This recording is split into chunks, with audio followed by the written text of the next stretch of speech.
دوستو وہ کون سی لڑکی تھی جس نے حضرت موسیٰ علیہ السلام پر زنا کی تہمت لگائی تھی؟ تو قارون حضرت موسیٰ علیہ السلام کے چچا کا بیٹا تھا۔ یہ بہت ہی خوبصورت آدمی تھا، اس لیے لوگ اس کے حسن و جمال سے متاثر ہو کر اس کو منور کہا کرتے تھے۔ اس کے ساتھ ساتھ اس میں یہ بھی کمال تھا کہ وہ بنی اسرائیل میں تورات کا بہت بڑا عالم اور مفسر اور با اخلاق انسان تھا، اور لوگ اس کا بہت ہی ادب و احترام کرتے تھے۔ لیکن بے شمار دولت اس کے ہاتھ میں آتے ہی اس کے حالات میں ایک دم تغیر پیدا ہو گیا اور ساورین کی طرح منافق ہو کر حضرت موسیٰ علیہ السلام کا دشمن ہو گیا اور اعلیٰ درجے کا متکبر اور مغرور ہو گیا۔ جب زکوٰۃ کا حکم نازل ہوا تو اس نے حضرت موسیٰ علیہ السلام سے روبرو یہ وعدہ کیا کہ وہ اپنے تمام مال و دولت سے 1,000واں حصہ زکوٰۃ نکالے گا، مگر جب اس نے مالوں کا حساب لگایا تو ایک بہت بڑی رقم زکوٰۃ کی نکلی۔ یہ دیکھ کر اس پر ایک دم حرص و ہوس کا بھوت سوار ہو گیا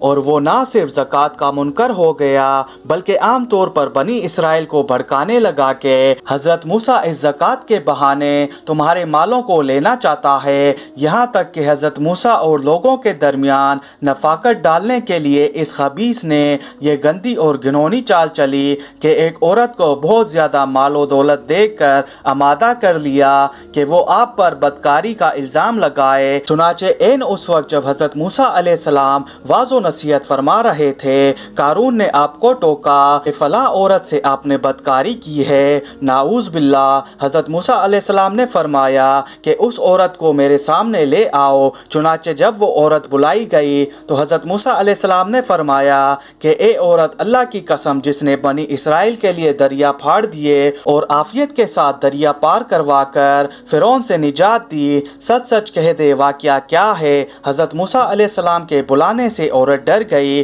اور کانپنے لگی اور اس نے مجمع عام میں صاف صاف کہہ دیا کہ اے اللہ کے نبی، مجھ کو قارون نے کثیر دولت دے کر آپ پر بہتان لگانے کے لیے آمادہ کیا تھا۔ اس وقت حضرت موسیٰ علیہ السلام آپ دیدہ ہو کر سجدہ شکر میں گر پڑے اور بحالت سجدہ آپ نے دعا مانگی کہ اے میرے رب، قارون پر اپنا قہر و غضب نازل فرما جو اس سے پہلے کسی پر نازل نہ کیا گیا ہو۔ پھر آپ نے مجمع سے فرمایا جو قارون کا ساتھی ہے وہ قارون کے ساتھ ٹھہرا رہے اور جو میرا ساتھی ہے وہ قارون سے جدا ہو جائے۔ چنانچہ 2 حبیسوں کے سوا تمام بنی اسرائیل قارون سے الگ ہو گئے۔ حضرت موسیٰ علیہ السلام نے زمین کو حکم دیا کہ اے زمین تو اس کو پکڑ لے، تو قارون ایک دم گھٹنوں تک زمین میں دھس گیا۔ پھر آپ نے دوبارہ زمین سے فرمایا تو کمر تک زمین میں دھس گیا۔ یہ دیکھ کر قارون رونے اور بلبلانے لگا اور قرابت اور رشتہ داری کے واسطے دینے لگا،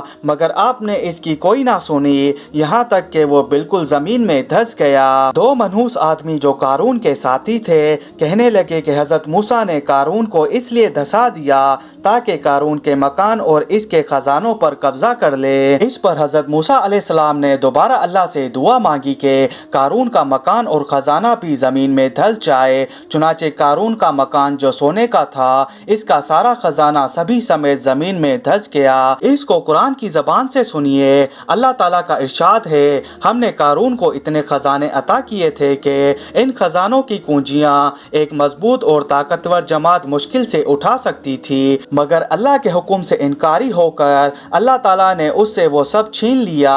اللہ تعالیٰ ہمیں مغروری اور تکبر سے بچائے، آمین۔ تو کمنٹ میں آمین ضرور لکھیں۔